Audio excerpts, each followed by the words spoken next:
Беги, президент, беги! Вообще, постсоветские республики – рекордсмены по числу спешно пересекающих границу глав государств, потерявших власть. Может быть, разве что после Африки. Так, современная история Кыргызстана тоже во многом сага о двух беглецах. Тренд задал Оскар Акаев. Первый глава независимого Кыргызстана правил 15 лет, с 90 по 2005, и был снесен тюльпановой революцией. Ученый, до того, как возглавил страну после падения СССР, он руководил Кыргызской академией наук, Акаев после революции бежал в Москву и стал преподавать в МГУ. Причем в России экс-президенту даже выделили госдачу на Рублевке.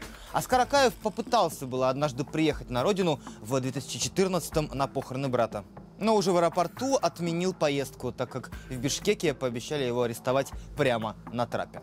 Человек, который пришел Акаеву на смену, во многом повторил его путь. Правда, в отличие от Тюльпановой, революция 2010 года не была бескровной. В ходе беспорядков тогда погибли 104 человека. Президент Курманбек Бакиев выбрал иное направление. Все-таки жить по соседству с Акаевым в правительственном имении было бы странно. Да и Кремль не спешил предлагать ему убежище. Помог другой коллега по СНГ Александр Лукашенко. В результате Бакиев обосновался в Минске. Сперва выступал с политическими заявлениями, называл, например, новые кыргызские власти бандой самозванцев, но затем успокоился. Публично не выступает, с политикой завязал и спокойно живет с семьей и белорусским паспортом в доме под Минском.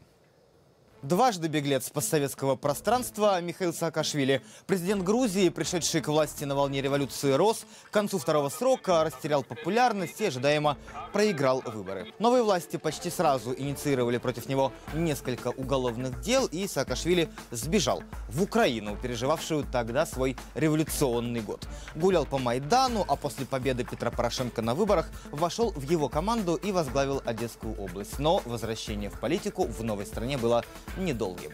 После ссоры с Порошенко Саакашвили лишают гражданства и выдворяют из страны в Польшу. После неудачных попыток вернуться, Саакашвили живет теперь в Нидерландах и записывает периодически видеообращения к украинскому народу. Массовая серия свержений, как следствие бегств, сопровождала арабскую весну. Прокатившиеся по миру в 2011 году революции смели целый ареопаг правителей, например, тунисского лидера Бен Али.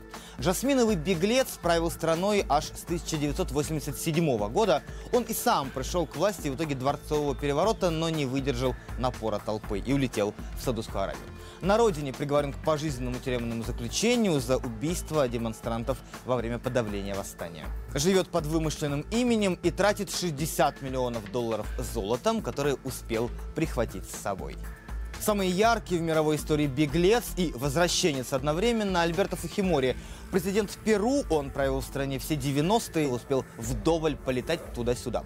Этнический японец, он запомнился коррупционными скандалами и связями с наркомафией. В 2000 году, после известия о контактах с кланом Эскобара, Фухимори решил просто не возвращаться в Перу с саммита АТЭС и бежал в Японию, где и получил политическое убежище.